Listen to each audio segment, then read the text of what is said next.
Halo teman-teman semuanya, hari ini aku berada di luar, tepatnya di sebuah pantai di kota Ambon. Niatnya pengen buat video buat kalian tentang pertanyaan-pertanyaan dari Instagram yang belum sempat aku balas. Aku akan mengurangi cahaya, nah biar enak aja liatnya. Gak apa-apa ya, biar aku gelap. Soalnya aku nggak bawa tripod hari ini, jadi aku bingung mau naruh kamera di mana. Daripada kamera handphone ini akan jatuh ke dalam air pantai, jadi aku taruh di bawah aja. Pertanyaan pertama dari Kal 994. Kalau Kak mau nanya, kalau kita daftar CPNS Ambon, apakah tesnya juga di Ambon? Nah ini tergantung dari kebijakan Kementerian Kesehatan sendiri ya teman-teman, dimana nanti kalian akan tes, apalagi di masa pandemi seperti ini.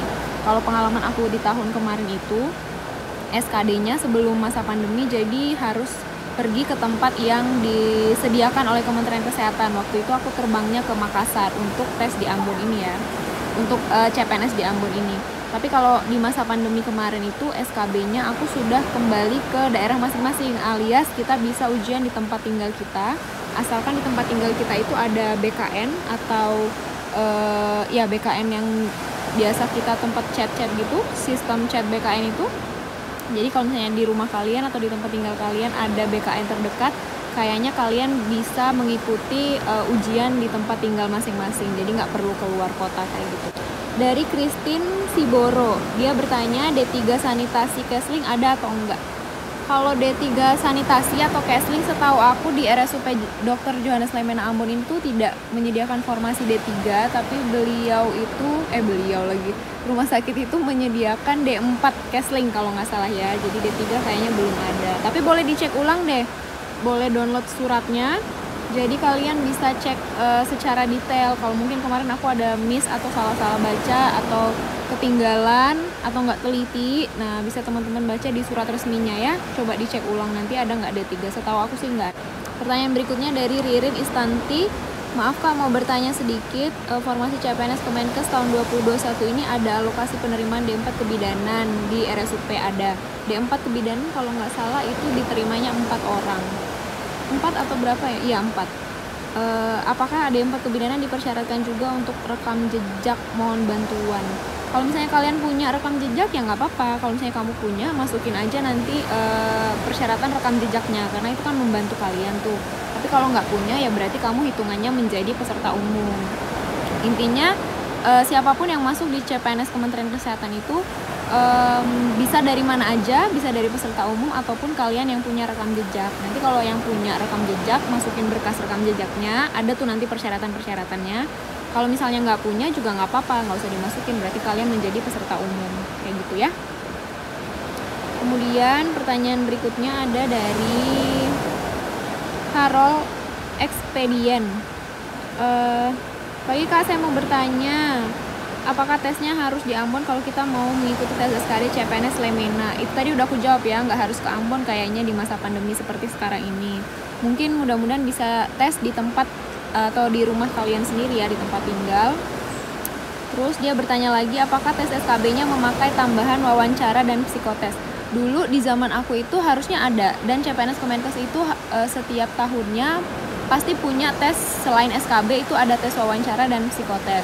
Tapi untuk aku di tahun yang kemarin itu beserta dengan teman-teman lainnya yang mengikuti CPNS 2019 itu tanpa wawancara dan tanpa psikotes, karena pandemi waktu itu baru-baru mulai, jadi kami kayak dikasih keringanan gitu, dan ujian SKB-nya pun di tempat tinggal masing-masing. Jadi nggak tahu ya kalau tahun ini, mana tahu kalau tahun ini sudah ada kebijakan baru lagi, wawancara dan psikotesnya diadakan ya, kalian bersiap-siap juga lah ya. Pokoknya tetap persiapan, tetap belajar, jangan sampai aku bilang tahun lalu nggak ada jadi kaliannya nggak mau belajar juga gitu.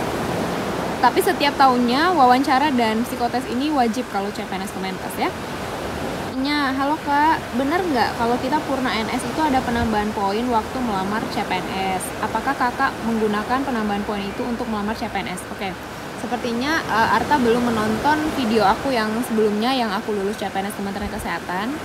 Jadi pertanyaannya apakah benar kalau kita udah purna dapat penambahan poin? Itu benar.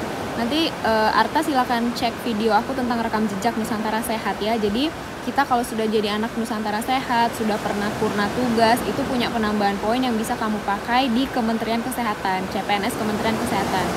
Tidak di CPNS daerah ya, hanya untuk CPNS Kementerian Kesehatan saja. Apakah kakak menggunakan penambahan poin waktu melamar? Iya, saya menggunakannya karena itu kan hadiah nih dari Kementerian Kesehatan buat kita, buat anak-anak NS yang sudah selesai tugas gitu ya kan. Jadi kalau misalnya sudah dikasih hadiah tidak kita manfaatkan dengan sebaik mungkin, alangkah ruginya gitu. Karena kan itu kan rewardnya kita, ya udah kita pakai aja kalau ada gitu kan. Tapi saya tidak menuhankan penambahan poin ya, tidak menuhankan penambahan poin. Jadi aku mengandalkan diriku juga untuk belajar. Jadi tidak serta-merta penambahan poin itu bisa membuat kita lulus juga, karena yang punya poin kan banyak nih, anak NS kan banyak. Jadi ya harus rajin belajar juga sih, harus punya nilai yang tinggi juga. Itu sih kalau dari aku ya. Nama saya Henik, saya lulusan D3 Kebidanan. Apakah saya bisa mendaftar CPNS Kementerian jika usia saya 28 tahun dan sudah menikah? Bisa banget, karena CPNS itu setahu aku maksimalnya itu 35 tahun. Kalau udah menikah kayaknya nggak masalah deh.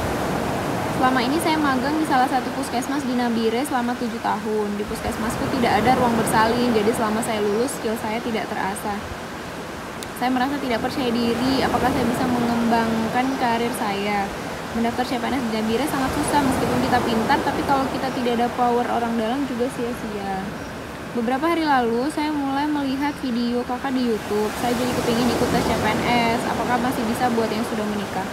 Oh kayaknya bisa deh, kalaupun misalnya kamu tidak memiliki skill di puskesmas selama 7 tahun, sebenarnya sayangnya di kamu ya, karena ketika kamu akan bergabung di dunia kerja yang baru dengan teman-teman yang baru, kamu pasti akan merasa minder karena nggak tahu mau apa, atau mungkin masih harus banyak belajar lagi. Tapi tidak masalah, skill itu bisa diasah.